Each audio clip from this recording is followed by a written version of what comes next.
Hello, everyone. Welcome back to another episode of the Thunderstock Show. This season is all about the EOS journey, the EOS life.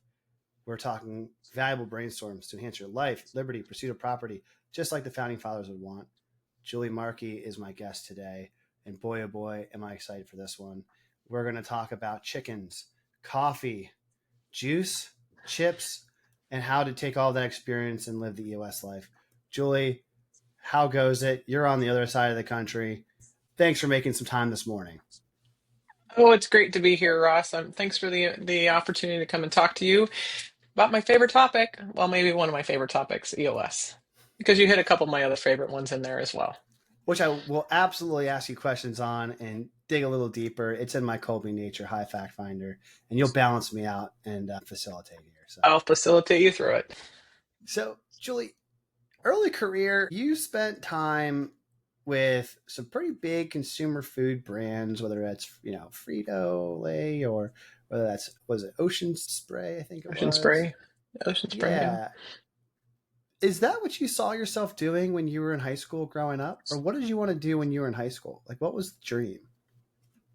No, I did not see myself as an engineer. I had no idea what I was going to study. Once I started college, and I pretty much picked every single major that was out there, even philosophy like you did, Ross. But Dad was not in support of that. So my story is that I was getting my impressions taken at the dentist, and I was in my second year of school. I was going to community college, and my dentist, lifelong dentist, said, "Julie, have you thought about engineering?" And I said, yeah, I'm not smart enough for that." And he said, "Don't put limitations on yourself." So I went home and I said to my dad, I said, Dad, I think I want to be an engineer." And he kind of looked at me because I've gone through every single major. And I said, "But I don't understand that electrical stuff. Do they have chemical engineers?" And he said, "Yeah." I'm like, "That's what I'm going to be." And he was like, "Uh-huh, right. Because you keep changing your major." That was it. Full speed ahead. I just changed all of my classes and went off and decided to become a chemical engineer. Now, I'll add Well, just a little bit to that. So go ahead. Yeah. I was just going to say that one of the recruiting messages that the philosophy department, because there was very few of us in it, was, "Hey, do you want to disappoint your father? Be a philosophy major." So I love that you didn't listen to that. Would have not landed for you. But Oh, and I never tell that story, but because you said that you were a philosophy major, I just kind of had to throw that out. My dad was not going to support that. I'm not surprised. But continue. So you went full steam ahead. By the way, my future soon-to-be sister-in-law is also like, she's chemical engineer, finishing her grad work. So I'm gonna ask her for a Colby and see if they match with yours. But go on. So what's funny is my first job out of college, I went to work for Frito-Lay, and one of the things I was responsible for was the wastewater treatment plant. So that was all the wastewater coming out of the plant. And I remember standing out there. It was pouring down rain, and it was in Vancouver, Washington, and I was probably in about an inch, inch and a half deep of water, but it was all oily wastewater, and it's pouring down rain. And I just remember thinking, they never told me in college that this is what I would be doing. And I have to say that that wasn't one of my happiest moments when I was at Frito-Lay. But overall, I've enjoyed being an engineer. I just didn't particularly enjoy that part of it. Yeah, I mean, talk about the, not to be gross, but was there a distinct, that memory? Like, can you smell that memory? Like, can you feel that memory when you recall it?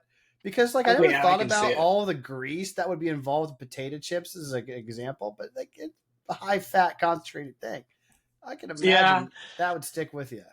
Yeah, I mean, there's a long story in there, but essentially, the engineer before me undersized the system for when they're doing sanitation on the weekends. And so we were constantly having excursions. And so the city's upset with us. And I'm like, I didn't design this. I just got out of college. I don't even know what I'm doing. And it was, yeah, it wasn't very much fun. So. So usually I ask the question about how'd you make the career transition. This one I think I kind of can read between the lines and understand when you knew it was time to make a jump. So then you went to Ocean Spray. What was that like, and what did you do there? Similar thing, just more juicy? So I moved I left Frito-Lay. I actually went up and did some environmental consulting in Seattle, back up to, and went to the University of Washington. And I looked around and I said, I'm surrounded by my friends and my family, and I'm not growing. And so I Mm. always had this thing in my life, in my mind, that I said, I want to go somewhere and I want to start my life from scratch where I don't know anybody. That was like one of my goals. And so my headhunter got a hold of me and said, I have a job for you in Wisconsin. And I said, well, there's no way in hell I am moving to Wisconsin. And then I moved to Wisconsin. I went to work for Ocean Spray Cranberries. And I found myself there. There's something about really starting your life where you don't know anyone and you have to have all these experiences with no one to lean on. Looking back on it now, they were so small. Oh, my car broke down on the freeway. It was such a big deal. And then I bought my first house. But I just had to grow and become myself there while I was also doing work that I really enjoyed. You said something before about being an environmental engineer, and I think the metaphorical environment change of engineering a new environment, like you need to have the conditions to grow. And it sounds like, you had that BHAG of an introvert, which is like, I'm going to do the scariest thing possible, have to meet everyone in my life, which is like entering the danger, right? That's a key theme Very of EOS, much. entering the danger. Yes, yes. And then, you enter it and then it's not so scary because you've done it. So now you can just try something else and your world gets bigger and your opportunities to grow get bigger. And that's really what happened to me there. I had a good time working at Ocean Spray. I ended up running the cranberry sauce department after doing a lot of project management work for them. And then I was running a department where we made the cranberry sauce for most of the country. And every day I had to taste the cranberry sauce that came out of the can to taste the product from the previous day. And as a rule, I do not like to eat things that retain its shape when they come out of the can, but I had to break that rule every day for the few years I was there. Is it safe to say that that's not a staple for Thanksgiving in your household?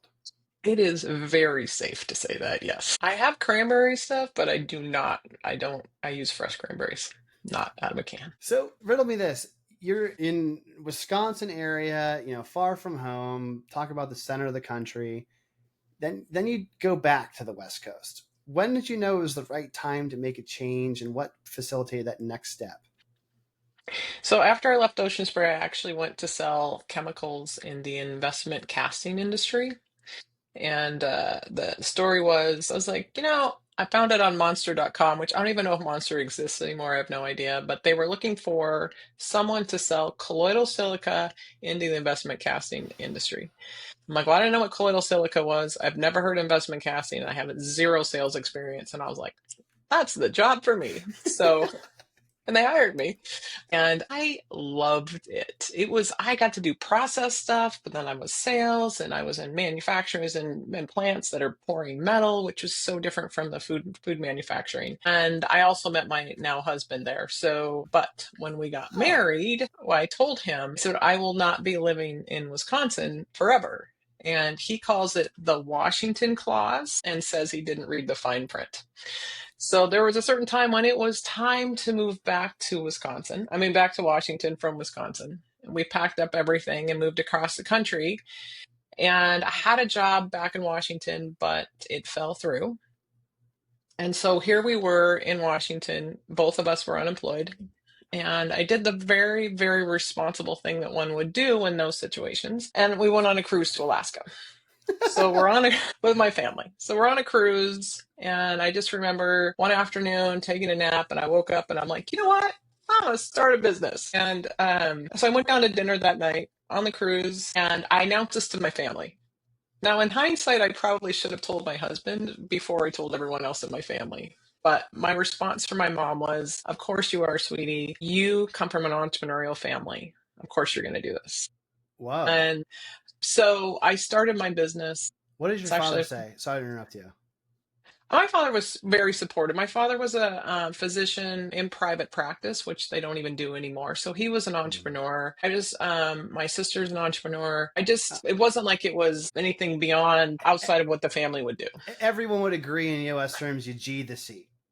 Yes, I G'd the C. I was scared to death of the W, and I needed to learn the C. But it was hard. It was so hard because I started out as a manufacturer's rep, and honestly, I sucked at it. I was terrible. There's nothing like walking into a manufacturing plant going, hey, here's what I have. What do you want to buy? Right? Hey, there was no joy.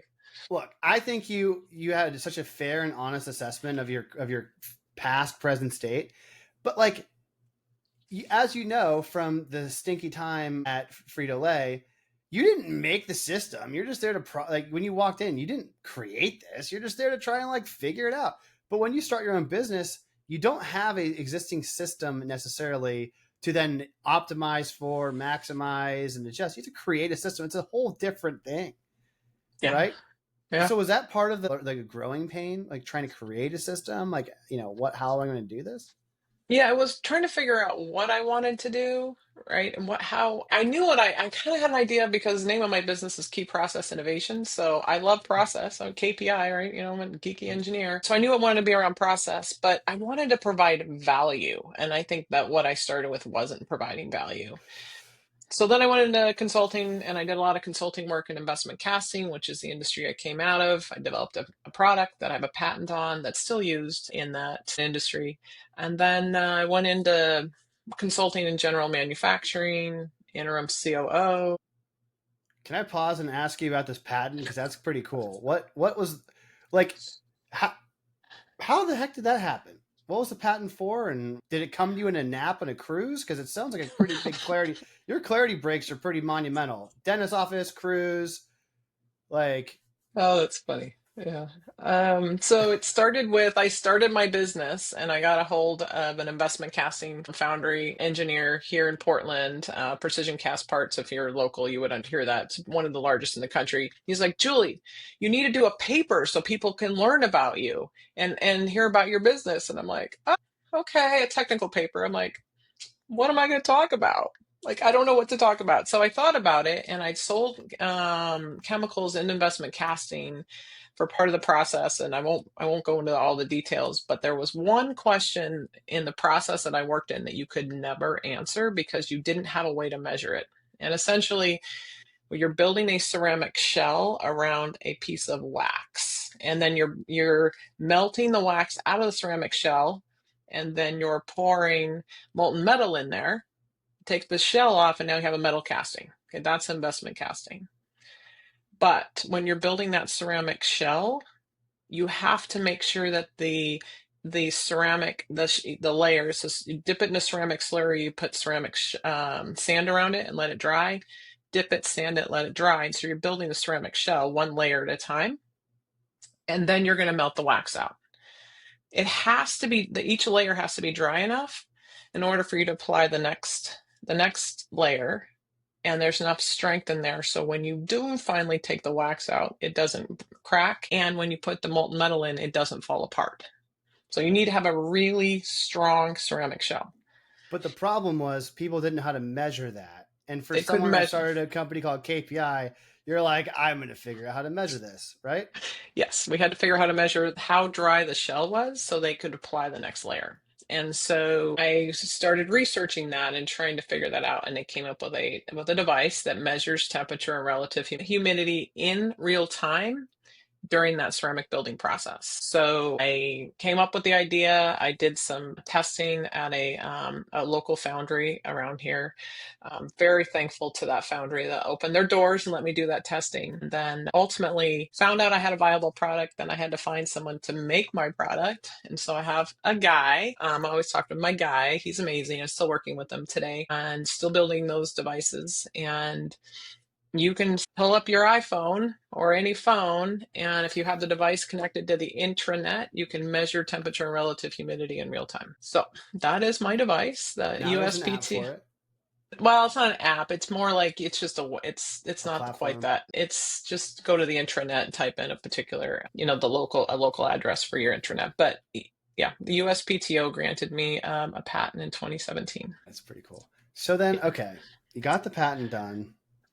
Now, I'm sure that's good for the confidence. You've got a huge W under the belt. What does the consulting journey look like now that we've crossed this threshold, this key marker? I mean, I love to do process consulting and investment casting. I mean, that is my happy place. But I was traveling all over the world, and I was Mm. exhausted. And I just said, I don't want to do that anymore. There's a quality of life to that. And so I started doing local manufacturing consulting work.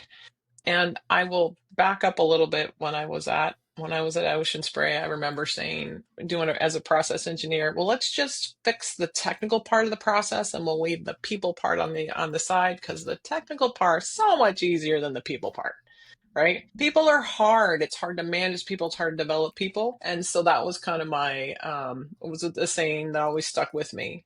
Well, as I Right. started to do consulting work, what I realized was most of the time, the issue, that was the People are the danger. People are the people are the danger. problem. People are the And problem. so we have to find a way to help the people. And so I started to do some interim management, director of of engineering, COO, kind of high level C-suite interim work. And I enjoyed it, but I don't want to be a part of an organization. I'm not here to dig myself in. I just want to help solve the issues and move on. I was in the middle of one of those engagements probably back in 2019, and I realized I was working with a business owner that didn't really love her employees. She was sucking the life out of me, and she was Mm. sucking the life out of everyone that was working for her. And I that was the turning point for me. Was I want to work with companies that want to be great, but aren't might not be great yet. I don't need broken companies. There's so many great companies out there. And so I was in a You Vistage don't want group. to fix for bad vibes. No, I'm not. You can't fix that. I couldn't fix this woman. I couldn't fix this company. Right. And There's some problems you just can't fix.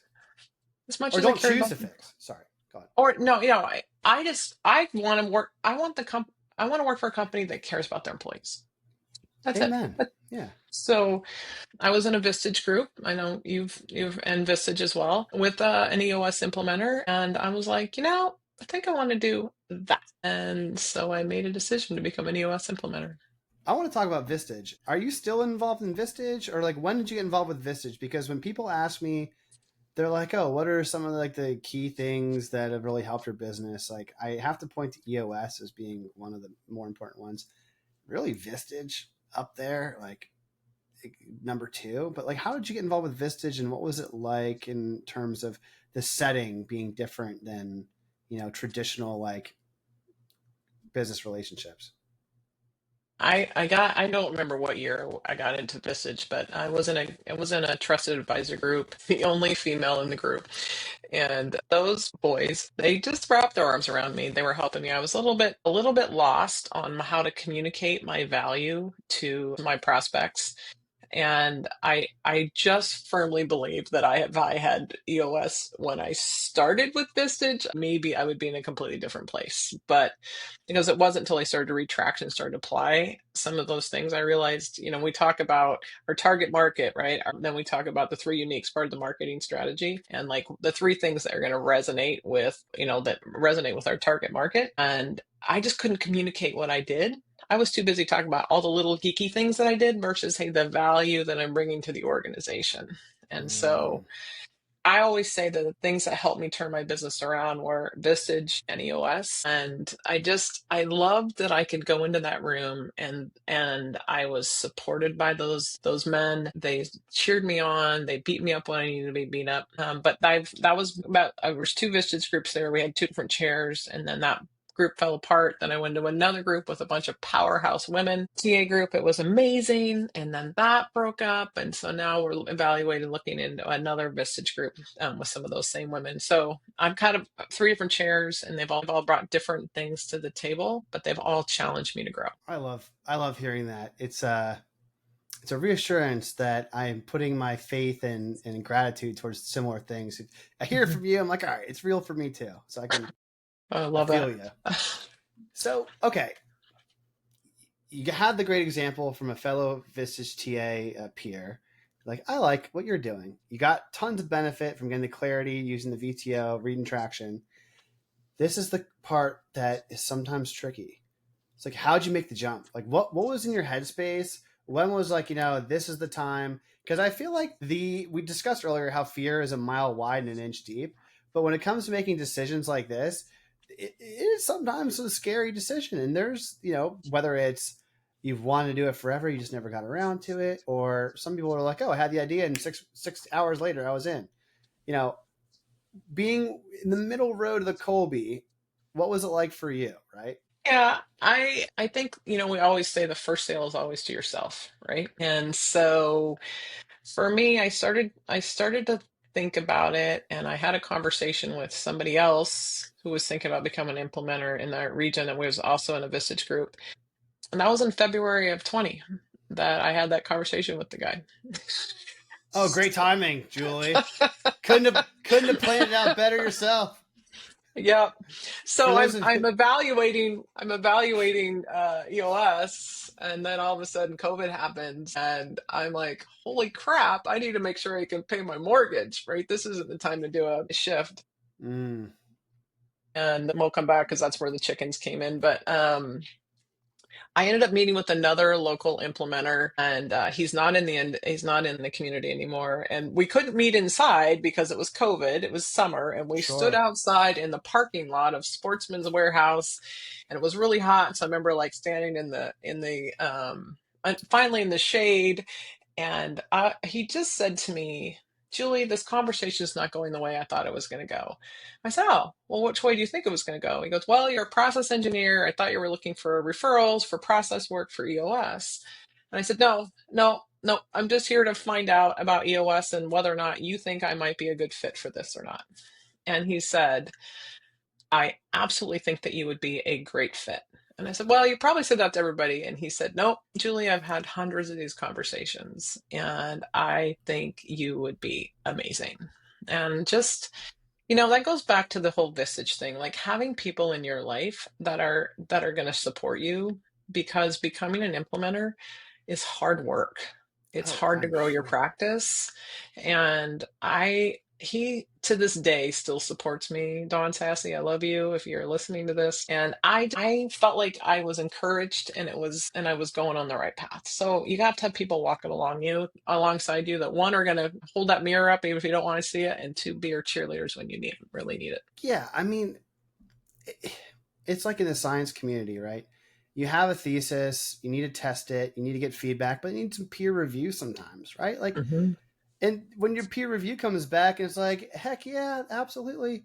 It's like, it's that little confidence push that gets you over the threshold, right? To Hmm. keep going. And I don't know. I love hearing stories like that. It's like people can have a million reasons why not. They can think themselves out of action, but you just need one real good reason why. Once you get that, it becomes a lot more tolerable to, we said before, enter the danger, but just like be okay with trying something scary and new. And I Yeah. love that you took like a moderate amount of time, right? It wasn't like, 6 years. It was like a couple months, you know, but you had enough data and feedback to try and use some scientific terminology. So, all right, this theory is tested. We're good to roll. So then you had an interesting experience at EOS. Did, you were a boot camp coach or facilitator, right? At one point? No, I was a base camp Base camp. implementer. Ah, Base base camp camp. implementer. So this was pre-franchise. So you were allowed to implement EOS without actually going through boot camp, which is what is required now. I always knew I was going to go through boot camp because the magic in the EOS community, it's what's behind the curtain, which the curtain does not get open to you until you go to I knew it was going to happen. I just had the opportunity to taste the product before I bought it. And it was hard. It was a hard time to grow your practice in the midst of COVID. So it was a challenge. I did my first session virtually, but I did my second session in person, and it was so magical and beautiful. And I still remember that day. I love asking this question. So your first session, I would assume, just because it's your first time, maybe one of the tougher ones, especially if it's virtual. What are some of the lessons you learned from that first session that you're like, okay, this was good, never do this again? What was the difference between session one and session two, other than personal virtual? It's funny. I don't remember session one a lot. I remember that I wrote down every single thing I was supposed to write on a piece of paper, like prepared so much to make sure that I had mastery of the material. I mean, you couldn't possibly have mastery of the material in your first session, but it's hard to say that versus like where I am now. I'm growing in confidence to be able to say what you need to say to really be aware of what's happening in the room. And you cannot see that when you're in a virtual session as well as you can in person. The second session was really, really hard. And I still remember it to this day. And I remember something blew up around core values. I won't say which session, which the client was. I'm still working with them, but it blew up, and like some people went out one door, and somebody else went out the other door, and there's three people left in the room with me. And those three people look at me and they're like, "So does this happen often?" No, this is my first time teaching this session, and I'm like, "Well, it can happen." It's not outside the realm of possibility.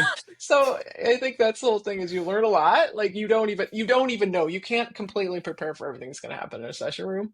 That team, that the person that left the room by itself, she ended up leaving the organization. It was just one of those, you don't know what's going to happen. You just roll with it, and you got to trust your gut because there's nobody in that room. There's no phone a friend during the EOS session. There's none of that. You just have to, whatever's happening, you have to make a decision based on what's best for that team at that moment. This is the question that I've been waiting for. Same time period, COVID. Now you're a chicken mom. How did that idea, what came first, the chicken or the egg? Here's how it came about. It's March of 2020, right? Mm-hmm. We're on lockdown. And I am just feeling, just like the rest of us, just so sick inside, stressed, worried. I just would obsess over the numbers, on the counts and all that. I'm glad that website's gone. And I remember walking down my driveway and I said, "Julie, there's absolutely nothing that you can do about this right now. But what you can do is, one, help as many people as possible. And two, you finally have time to build a chicken coop." So I wrote about that in my blog, and I started to talk about how these were my two things I was doing. And I started to write about building my chicken coop. I do woodworking. So I built the coop in the garage. It's a little red barn. It took like 4 men and a trailer to move it to its final location. And so I started to write about this. And I don't know anything about chickens. I guess I do know now, how many years later, but I'm still learning. And I started every couple of weeks, I'd start writing stories about what's happened up in the chicken coop. And I was like, well, at some point you're going to run out of material to talk about, right? Because I mean, how much can you possibly talk about chickens? Well, it's June of 25, so it's been almost 5 years. I'm still writing about chickens. I have a blog called Coop'd Up Thoughts. You can find it on my website, or you can find it on LinkedIn. And I just talk about my adventures of becoming a chicken mama, and I tie it to EOS and the EOS principles. So it's a little bit of fun, a little lighthearted, and I've just enjoyed it. I'm just picturing the creation of the coop. And you said it took like 5 people or something to move it? That was really heavy. Mm-hmm. It's a cute little red barn. It's really cute. It looks like a little red barn. I have to check out the blog to learn more because I have too many questions that we don't have enough time on this show to entertain. But I will say that I grew up with, so I don't know what's my favorite aunt, but the aunt was deemed my godmother growing up. She had a chicken coop, and I remember being a young boy and like, all right, go get the eggs. And for whatever reason, I thought that chore was the most exciting and like thrilling and dangerous, and like she have to move these chickens, like corral them and get the eggs from it. What if they get mad? And it goes back to, I'm sure you've written plenty of blogs about this, but like if you can get a system in place to like have a well-run chicken coop, there's some more complication and variables for humans, but you're managing chicken energy and you can do it really well. You can probably make the leap to graduate to managing human energy and doing it well. One topic that's interesting to ask you is, how do you measure maximizing human energy? Because it's one of the points of EOS, right? Is optimizing for human energy. Mm-hmm. But from a scientific engineering background, what tools do you like that are within EOS, or what frameworks that you took with you from your science background to help to, really make it real and measure it for clients and yourself? Human energy? How do I measure that? Yeah, it's a pretty broad question intentionally. Yeah. It's funny. I'm very intuitive about what's really going on, both with the individual and with the team, the collective team. And I think that one thing I always go back to is the leadership team is a living, breathing organism, right? And it's made up of all the members of the leadership team. And you're only as healthy as your least healthy member of the team. And I think we Yeah. forget that sometimes. And so when someone comes in with baggage, whether it's a physical health issue, a team health, like interpersonal health issue, not in the right seat, whatever that is, I just sometimes need the teams to realize that if you ignore that one thing, you're only going to get so far. And that's my focus is so I had one team that was really struggling with that, and I took a mascot of the company and I put it in the middle of the room, and I just said, "This represents the company. And I want you all focused on the company and what does the company need from this leadership team today? What does the company think the priorities need to be for this leadership team for this next quarter?" And at the end of the day, it was, how do you think the company would think that you as a leadership team did? And I just getting them to think that way was another kind of breakthrough for that team that was struggling with their team health and the team dynamics. Is really, it's not about you as a team, it's about you serving the company as a whole. And how do we do that? That's interesting. Creating a mascot that's the tangible embodiment of like, hey, this is not us as individuals or even just a collection. It's like the whole is greater than the sum of its parts sort of theory. And then Yeah. making that tangible. For someone that has a 1 on that segment of the Colby, I can appreciate the efficacy of getting that to stick in other people's minds. Interesting. So I'm going to ask you a question, big picture. I'm curious. It's like, if you could have a conversation with yourself when you were an 8-year-old, before middle school, right? Before life got, one, before you maybe felt like most teenagers knew everything, and two, you felt like stressed, like, that playful time of childhood. Well, how'd that conversation go? And then after that, if you, at the end of the day, whether that's 80-year-old, 90, 100, who knows how long you'll live, but at the end of the day, what conversation would you like to have with that person? With Julie in those ages? Julie knows ages. I was a rather difficult child, and I think my parents didn't know what to do with me, which is fine. But and I think I allowed. I mean, I hope my parents don't listen to this, but I allowed their kind of. I was just so full of energy and all these things that I want to do, and I was so independent that they wanted to kind of control that a little bit. And so I would love to say to my 8-year-old, "Go be you. Don't let that hold you back."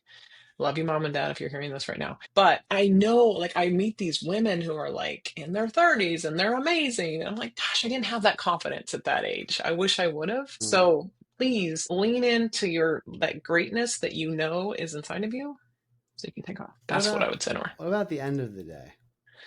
Oh, the end of the day? I would actually tell you, don't regret anything. Yeah, You're it's wasted exactly where you were energy. supposed to be. When you can always, Steve Jobs did that great commencement address that you can connect the dots backwards. And Of so course. just know that you're where you were supposed to be. So Yeah. Yeah. Don't waste energy with regret, right? Who's it no, helping? Not you. yeah. No, that's a good, thoughtful answer. And speaking of which, right, you mentioned like meeting some 30-year-old people that you're like, oh, that confidence is awesome and inspiring. I asked you a question offline I want to bring up, and it's around a challenge that if you could solve would have a significant impact. And what you said was creating an environment where women would have the confidence to fully step into their greatness. Mhm. Can you help me like explain the challenge and explain how you would go about solving it? I think so. My personal core focus, so that's me, that's kind of what drives me, is helping other women, kind of lift other women up. I would say throughout my career as a chemical engineer in manufacturing, I've spent most of my career in a male dominated environment, and I didn't have a lot of female mentors to help me along the way. And so I feel like I'm where I'm at today. And don't get me wrong, I had help, but I'm not saying that, but I feel like if I'd had some women there that would have kind of helped me, that would have made things a little bit easier. Maybe I could have gone a little bit farther. So that's the context of, I can sit here and be bitter that I wasn't helped more, or I can turn around and say, let me just help more women come forward. And so that's really what my focus is just how do I help them? I think really great entrepreneurs, sure, they make money and they're financially successful. Great. Okay. But they identify problems in their own life that they wish that they had a solution for, and they create a solution for that to help as many people or people as deeply as possible. And I think that's a really noble core focus because like you said, sure, having male mentors, that's great. Appreciate it. Having a female perspective maybe would have helped even more. And if you could provide that for others, the impact would far outlast your time on Earth. Yeah. Yeah. That So is that's cool. something that I spend a lot of time when I'm not in session with helping women. And so if anybody's listening to this and they want to talk and need some help, reach out to me. My admin knows that there's always time on my calendar to help other women. So I'm going to make a joke, but it's based off of the theme. The clarity for the core focus. You've had some epic clarity breaks between the Alaska, the dentist. How did you arrive at that focus? Like, was there another clarity break that you remember? Like, this is the light bulb moment? Because I think capturing the lightning, like identifying how to make an environment for those ideas to surface and then make change is probably a helpful thing for listeners. How did you arrive at that core focus? Like, when did it click for you? Well, I think it's always been there, but during COVID, I felt very isolated. Again, I wasn't doing EOS, I wasn't in the community yet, and I remember talking to one of my friends, and I'm like, a little stressed about business, right? It's a little stressful, and my friend was like, "Well, you should just do more case studies on based on LinkedIn. That'll take care of it." And I was like, yeah, that's not going to solve that problem. And I understand coming from corporate America, that would be something you would think, but I was alone. And yes, I had all the gentlemen from Vistage, but I just felt like I was definitely like struggling. I was like, you know what? I need more female women in my network, business women in my network. And I had the chance to during COVID, I had lunch with Suzanne Hannafin, and she was like, we were talking through something, and she's like, Julie, what I said, if we did that, let's talk through what happened. And we started to strategize together. And I remember coming home and saying, I need more of that. That's what I need in my life. And I went out and made a goal for the year. Like, I'm going to expand the breadth and depth of my female professional connections. And I did. And my husband made a comment about, I don't know, about 4 or 5 months ago. He says, you set that goal and you have exceeded that goal. And so I have some amazing network of women that I can call on now that I didn't have before. So that's kind of where that whole concept came from, is if I'm missing that, who else is missing that? And then how do we create that? Identifying pain in your own life and figuring out how to solve to find other people that have the same pain experience. I mean, look, that's the formula, really. Yeah. Yeah, it's here to give back. Yeah, no, I love that. So I'm going to introduce to you a variable that will come out of left field on purpose. And it is my favorite section of the show recently, which is leave a question, ask a question. So the last guest on the show has a question for you without knowing who you were. And then you'll have the opportunity after that to ask the next guest, who I won't tell you, I promise, a question that you would like them to answer. Sound good? Yep. Okay. This one's interesting because it really relates to the last topic. And it is, how the heck are you going to scale your business if you're still in the weeds of your business? What are you going to do about working on your business? And I actually know you told me who that person, where that question came from. So, but okay. I think so. Okay, maybe.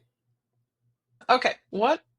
First off, how am I going to get out of the weeds? Oh man, using the tool Delegate and Elevate. Is that right? Was that the first part of the question? Yeah, this person is not in EOS. So It's interesting to have a non-EOS person ask an EOS person this one. But the first question was, how the heck are you going to scale your business while you're in the weeds of your business? And I'm saying they're assuming that you're in the weeds, but but even if you're not, right? Yeah. How do you plan to scale the business to make it where you want to go? And what action items are you going to take to achieve your goal? I think that's the spirit of the question. So, I mean, I hired an admin 3 years ago, and she's been a life changer for me. It was really hard for me to let go, and she had to like pull things out of my hand. But so I think the first thing is you have to let go of the things that you shouldn't be doing. And that's so hard. It's so hard to let go of that control, but you have to let go because otherwise you're doing things that you're stuck down here. But you can do that a couple different ways. First off, use the EOS tool, Delegate and Elevate, and that's really just getting clarity about where you're spending your time. I don't think I have time to go through the whole tool. Happy to answer any questions if anybody has any questions about that, but really just making sure that you are getting rid of the stuff that you're not good at and you don't like doing, delegating that down, elevate yourself up to your unique ability, according to Dan Sullivan. So the stuff that you love doing, you're great at, and you're providing the highest value to your clients. And you have to figure out what those things are, because if you don't know what those are, you can't figure out how to delegate them. And the other thing is embrace AI. Oh my gosh, your life can change with that. So that's what I've been doing, is figuring out how to use that so that I can spend less of my time doing stuff I don't want to be doing. And I'm really focusing on my highest value. So I hope that's a good answer to the question. A good answer. And use the EOS tools and use the new emerging tech. Do both. Yeah. Okay. So a question for the next guest. Mm-hmm. So how are you going to go about making a positive impact in our culture right now with all the divisiveness, all the stress that's happening around us? How are you going to be a light in our culture and our society right now? That's an important one. Love it. Yeah. I will make sure to ask that in my next interview. So the last question, very low stress question, is how can people get in touch to connect, to learn more, maybe read about your EOS chicken journey? How can people get in touch with Julie? Yep. You can find me on LinkedIn, Julie Markee. And my webpage is keyprocessinnovations.com. And you can subscribe to my newsletter either on LinkedIn or on my webpage. And you can subscribe to Coop'd Up Thoughts. That's the name of my blog post. And that's it. Yeah. Awesome. Thank you, Julie, for sharing your story and the insights you did today. And thank you, everyone listening. I don't run ads in the show. I don't plan to. My only ask is that if you enjoyed it and you feel like somebody else would, share it with a friend. Only way the show grows. Until next time, everyone, be well.